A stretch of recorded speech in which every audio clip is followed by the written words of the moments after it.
जय श्री कृष्णा दोस्तों। मैं भगवान से यही प्रार्थना करता हूँ कि आपकी जिंदगी हमेशा खुशियों, प्रेम और सफलता से भरी रहे। जय श्री राम, जय श्री कृष्णा। हमारे भक्ति ज्ञान चैनल से जुड़े रहें, चैनल को सब्सक्राइब करें और इस वीडियो को अपने दोस्तों के साथ शेयर करें ताकि वे भी भक्ति और ज्ञान की राह पर आगे बढ़ सकें। प्रेम से बोलो जय श्री कृष्ण। अगर आपको खुशी और मस्ती महसूस होगी और आप नई ऊर्जा से भर उठेंगे। खुश और मस्त रहने के लिए जीवन मंत्र, सकारात्मकता की शक्ति। भाग 1, स्वयं से प्रेम और स्वीकार, सेल्फ लव एंड एक्सेप्टेंस। 1, आप अद्भुत हैं। इस पूरी दुनिया में आपके जैसा कोई नहीं है। आप अपने आप में एक अनूठी रचना है, एक चमत्कार हैं। अपनी विशिष्टता को पहचानें और उसका जश्न मनाएं। 2, अपनी तुलना ना करें। दूसरों से अपनी तुलना करना बंद करें। हर इंसान का अपना सफर और अपनी गति होती है। आप अपनी यात्रा के मालिक हैं और आप बिल्कुल सही राह पर हैं। 3, गलतियां सीखने का मौका है। गलतियां इस बात का सबूत हैं कि आप प्रयास कर रहे हैं। उन्हें असफलता नहीं बल्कि आगे बढ़ने और सीखने का मौका समझें। 4, खुद को माफ करें। अतीत की उन बातों के लिए खुद को माफ करें जो आपको परेशान करती हैं। आप आज एक बेहतर इंसान हैं। 5, छोटी छोटी जीत का जश्न मनाएं। हर दिन की छोटी छोटी सफलताओं को नजरअंदाज न करें। एक गिलास पानी पीना, समय पर काम पूरा करना, माइनस हर जीत मायने रखती है। 6, मैं काफी हूँ, आई एम इनफ। अपने दिल से बार बार कहें, मैं हर मायने में काफी हूँ। आपको किसी की स्वीकृति की आवश्यकता नहीं है। 7, आत्म करुणा, सेल्फ कंपैशन। जब आप दुखी हों तो अपने सबसे अच्छे दोस्त की तरह खुद से बात करें। दयालु बने, कठोर नहीं। 8, स्वास्थ्य सबसे बड़ा धन। अपने शरीर का ध्यान रखें। स्वस्थ भोजन, पर्याप्त नींद और व्यायाम से मन भी खुश रहता है। भाग 2, सकारात्मक सोच और वर्तमान में जीना, positive thinking and living in the present. 9, सोच ही शक्ति है। आपकी सोच ही आपकी वास्तविकता का निर्माण करती है। सकारात्मक सोचें और आपके साथ सकारात्मक चीजें होने लगेंगी। 10, कृतज्ञता, ग्रैटिट्यूड का जादू। हर सुबह उन 3 चीजों को याद करें जिनके लिए आप आभारी हैं। कृतज्ञता खुशी का सबसे सीधा रास्ता है। 11, जो बीत गया उसे छोड़ दें।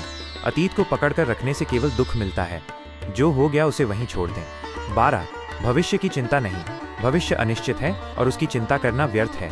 आप केवल आज को नियंत्रित कर सकते हैं। 13, आज ही जीवन है। जीवन हमेशा अभी में होता है। हर पल को पूरी तरह से जिएं, जैसे ये सबसे खूबसूरत तोहफा हो। 14, हर चुनौती में अवसर। कठिन समय आपको मजबूत बनाता है। हर समस्या में एक छिपा हुआ अवसर होता है, उसे ढूंढें। 15, मुस्कान को आदत बनाएं। मुस्कुराहट आपका सबसे बड़ा आभूषण है। बिना किसी कारण भी मुस्कुराएं, मन अपने आप हल्का हो जाएगा। 16, उम्मीद हमेशा जिंदा रखें। अंधकार कितना भी गहरा हो, एक छोटा सा दीपक भी सब बदल देता है। हमेशा अच्छे की उम्मीद रखें। 17, खुशी एक चुनाव है।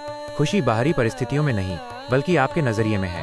हर दिन खुश रहने का चुनाव करें। भाग 3, मस्त रहने के तरीके और आदतें, ways to stay joyful and happy.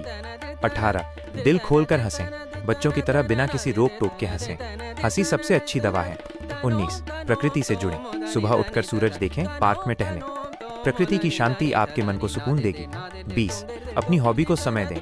वो काम करें जिसे करने में आपको सच्चा आनंद मिलता है, चाहे वो गाना गाना हो, पेंटिंग हो या बागवानी। 21, मदद करें। दूसरों की मदद करने से जो खुशी मिलती है वो किसी और चीज से नहीं मिल सकती। निस्वार्थ सेवा मन को शांति देती है। 22, सीखना ना छोड़ें। हर दिन कुछ नया सीखें। सीखने की प्रक्रिया आपको उत्साहित और जीवंत रखती है। 23, प्यार बांटें। अपने परिवार और दोस्तों के साथ मजबूत रिश्ते बनाएं। प्यार और समर्थन ही जीवन की असली पूंजी है। 24, माफ करना सीखें। दूसरों को माफ करने से आप उन्हें नहीं बल्कि खुद को आजाद करते हैं। 25, ना कहना सीखें। उन चीजों और लोगों के लिए ना कहें जो आपकी शांति भंग करते हैं। 26, संगीत और नृत्य। अपना पसंदीदा संगीत सुनें और थोड़ा सा नाचें, यह तुरंत मन को अच्छा कर देता है। 27, ध्यान, मेडिटेशन। रोज 5 मिनट के लिए शांत बैठें और अपनी सांसों पर ध्यान दें, यह आपके मन को शांत करेगा। 28, सकारात्मक लोगों के साथ रहें। ऐसे लोगों के साथ समय बिताएं जो आपको प्रेरित करते हैं और सकारात्मक ऊर्जा देते हैं। निष्कर्ष, आपका जीवन एक उत्सव है। Conclusion, your life is a celebration. याद रखें, जीवन एक यात्रा है, मंजिल नहीं। समस्याओं का आना जाना लगा रहेगा, लेकिन आपकी अंदरूनी शांति और खुशी किसी भी चीज पर निर्भर नहीं होनी चाहिए। आप आजाद हैं, आप शक्तिशाली हैं, आप खुश रहने के काबिल हैं।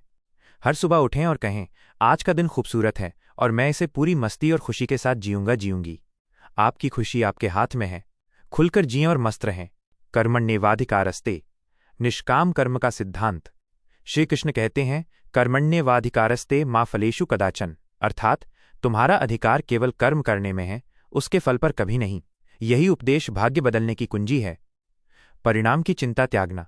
अधिकतर मनुष्य कर्म करते समय ही उसके फल की चिंता में डूब जाते हैं, जिससे उनका वर्तमान कर्म भी प्रभावित होता है। कृष्ण सिखाते हैं कि हमें परिणाम की आसक्ति से मुक्त होकर केवल अपने कर्तव्य पर ध्यान केंद्रित करना चाहिए। कर्म ही पूजा है। जब कोई व्यक्ति निस्वार्थ भाव से, पूरी निष्ठा और ईमानदारी के साथ अपना कर्म करता है, तो वह कर्म न केवल उसकी वर्तमान स्थिति को सुधारता है, बल्कि उसके भविष्य भाग्य का भी सकारात्मक निर्माण करता है। संचित कर्म और प्रारब्ध। गीता के अनुसार हमारा वर्तमान भाग्य हमारे पिछले संचित कर्मों का फल है, जिसे प्रारब्ध कहते हैं। लेकिन वर्तमान में किया गया निष्काम कर्म ही भविष्य के भाग्य को लिखता है। इसलिए अच्छे कर्मों के बीज बोना ही भाग्य बदलने का एकमात्र तरीका है। 2. मन पर नियंत्रण। सारथी की भूमिका। मनुष्य का मन ही उसके भाग्य का सबसे बड़ा निर्धारक है। कृष्ण मन को लगाम देने वाले सारथी बुद्धि की महत्ता बताते हैं। मन ही मित्र और शत्रु। कृष्ण कहते हैं कि जो व्यक्ति अपने मन को नियंत्रित कर लेता है, उसके लिए मन सबसे बड़ा मित्र बन जाता है, और जो मन के अधीन हो जाता है, उसके लिए वही मन सबसे बड़ा शत्रु बन जाता है। इंद्रिय संयम। मन को नियंत्रित करने के लिए इंद्रियों पर संयम आवश्यक है। जब व्यक्ति विषय वासनाओं और क्षणिक सुखों के पीछे भागना बंद कर देता है, तभी वो सही और गलत का निर्णय ले पाता है, जो अंततः उसके कर्म और भाग्य को सुधारता है। 3. समत्व बुद्धि। परिस्थितियों में संतुलन।